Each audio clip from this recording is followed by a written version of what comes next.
Agnostisizm, Türkçe'de bazen bilinemezcilik de denir, en yaygın ve bilinen tanımıyla, Tanrı veya tanrısal varlıkların bilinemez veya varlığı ile birlikte yokluğunun da kanıtlanamaz olduğunu savunan bir felsefi görüştür.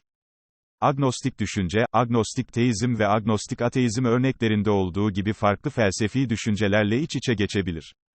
Bununla birlikte agnostik felsefe varsayımların, özellikle Tanrı gibi daha yüksek bir otoritenin varlığına veya yokluğuna ilişkin teolojik varsayımların bilimsel olarak hiçbir zaman açıklanamayacağı görüşündedir. Bu fikir akımının destekçilerine agnostik veya bilinemezci denir. Agnostisizm kendi içinde de farklı görüşlere ayrılır.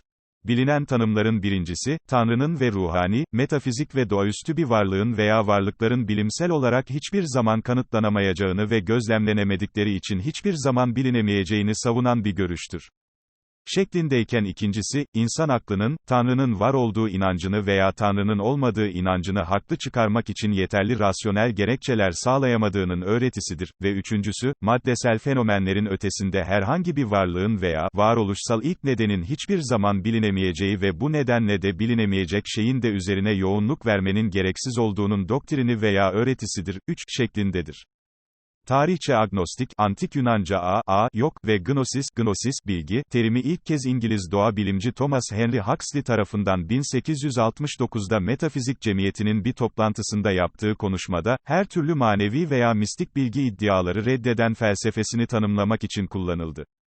Huxley, bu basitçe bir insanın, bilmek veya inanmak konusunda bilimsel bir temeli olmadığını, yani bildiğini veya inandığını söyleyemeyeceği anlamına gelir diyerek agnostisizmi özetlemiştir. Bununla birlikte eski kuşkucu filozoflar, herhangi bir ölüm sonrası yaşam hakkında agnostisizm ifade eden, M.Ö. 5.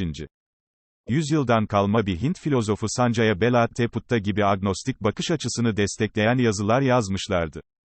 M.Ö. 5.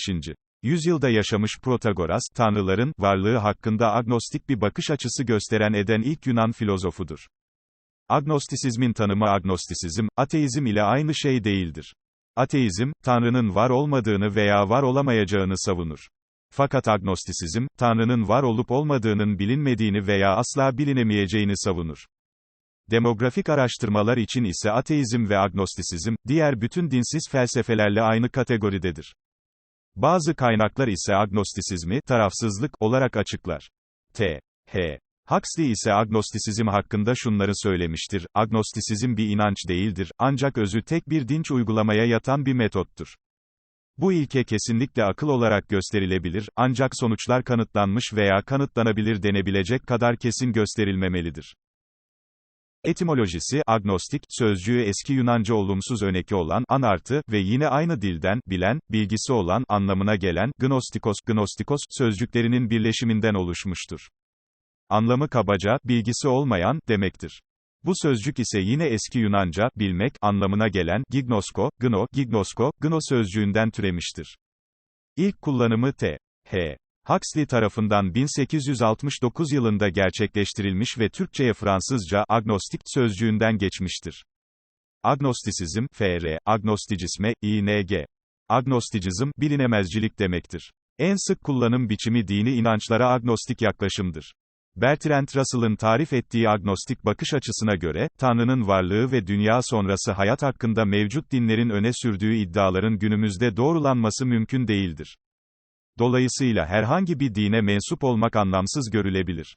Diğer taraftan agnostisizm, kendini, Tanrı kesinlikle yoktur, diyen ateizmden de ayrı tutar. Farklı agnostik düşünceler agnostik teizm ana madde, agnostik teizm, bir yaratıcının var olma ihtimalini daha yüksek gören ve yaratıcının varlığına inanan ama yaratıcının var olduğunun kanıtlanmasının mümkün olmadığını kabul eden bir felsefi görüştür.